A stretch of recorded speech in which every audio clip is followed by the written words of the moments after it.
name is Emil Essen. Considering the COVID-19 pandemic and how many lives have been lost so far, I consider it a huge privilege to be here today. And if you are watching, then you are privileged too.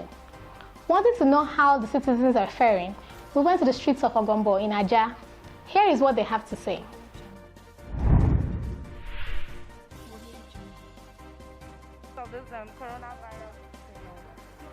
The coronavirus thing. Okay, how has it affected you? Yeah, it has affected us in so many ways. The lockdown, people are not going out. Scarcity of food. Is this truly a sign of the end time? Oh well. Will I say it's a sign of the end time? Because when you look at pandemic had happened almost 100 years before now. So would we say that was a sign of end time? It is. Looking at the way things are, there are a lot of things that point to end time. But I cannot say solely that is this pandemic is sign of end time. You understand? Thank you so much for your time and have a wonderful day. I don't know.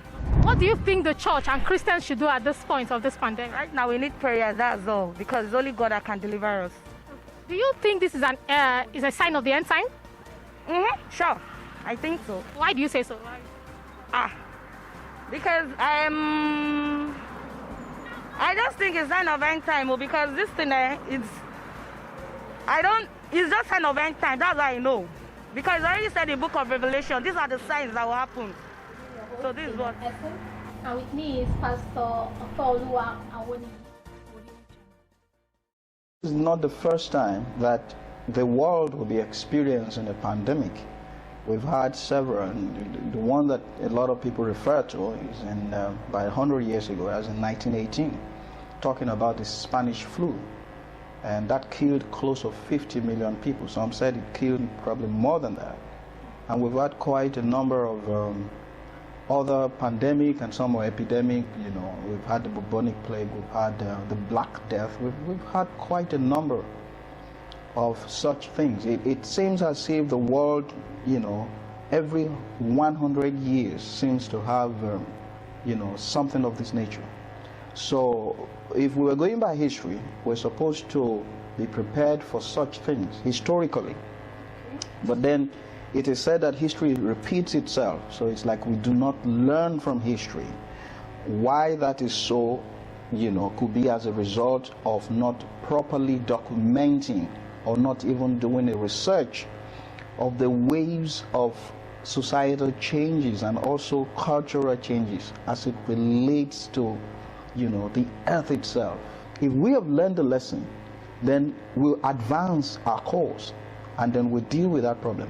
But if the lesson is not learned, what you find out is that the thing is looped in and we'll begin a cycle of time again. Now, quickly before I end, the understanding of time is in two ways.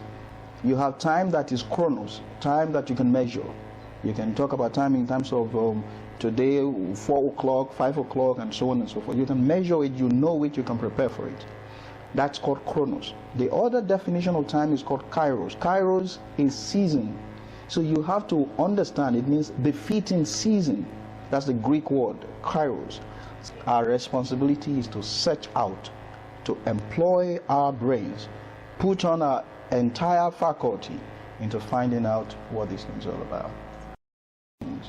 So when it comes to the end time question, Jesus taught about, he said certain things that no one knows the day that he would come, but he gave signs that would tell us about the end times. When you study what Jesus said and you look at what's going on, coronavirus is really not a sign of the end times. Coronavirus is just one of the things that should happen as a result of man still learning to become who he's supposed to be. I would rather speak to the church. The scattering has got to converge. So the church needs to understand the true meaning of unity. And if they do not get this point, it's not that common. They will never be able to allow Jesus Christ to come. So for Christians, we should get ourselves focused on what God wants us to be as individuals. And so we've been speaking with Pastor Peoluwa Awoniyi, and it's been an enlightening session. Please stay tuned to Buhec TV. I remain your host, Amen Essence.